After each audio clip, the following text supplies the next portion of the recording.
Fighting games were big business in the mid-90s. Arcades and consoles were loaded with all sorts of titles, trying to carve out their own space in an increasingly crowded genre. Whilst there were a few titans, there was also a growing space for new franchises to make inroads. In some ways, though, the PC was left out of the craze a little bit. Whilst major titles received ports over the years, they were often of questionable quality and came with all the irritations associated with trying to play games on PCs of the era compared to the much simpler consoles. Additionally, the keyboard was arguably one of the worst possible options to play a traditional fighting game, so even the kids who were able to get the better games on their PC still likely had a tough time playing them. As a result, there were precious few exclusive fighting games ever made for the PC. One of the few was Savage Warriors. It was an ambitious title that sounded great on the back of the box, but could the game live up to its own lofty promises?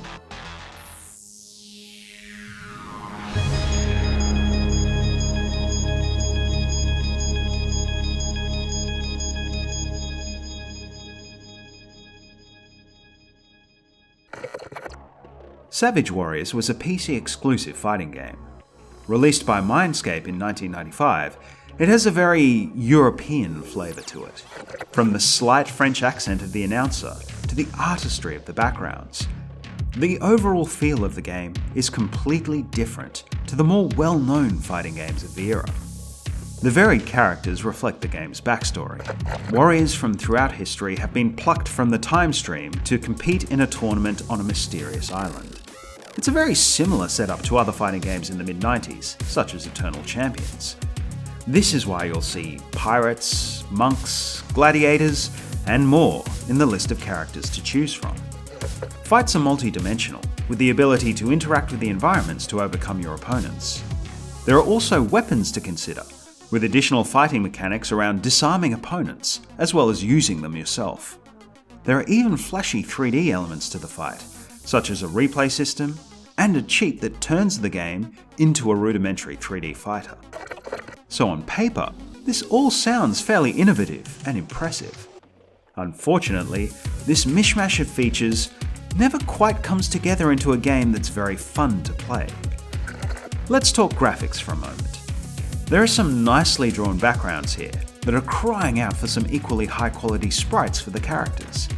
Instead, we get fairly odd looking 3D models that look like they were ripped from a pirated version of Virtua Fighter Remix. They aren't terrible, but they don't really fit in with the backgrounds at all, particularly in motion.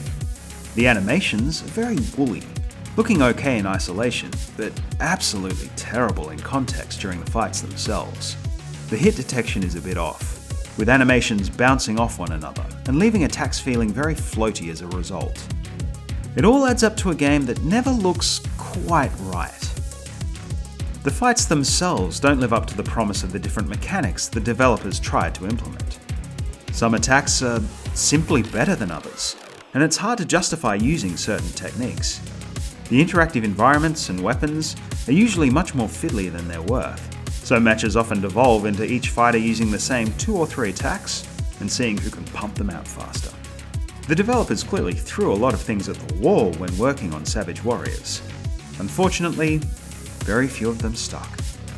They were going for a tasty stew, but it comes out more like a witch's brew, with time clearly having been spent on features that make little difference to the final product at the expense of the core gameplay.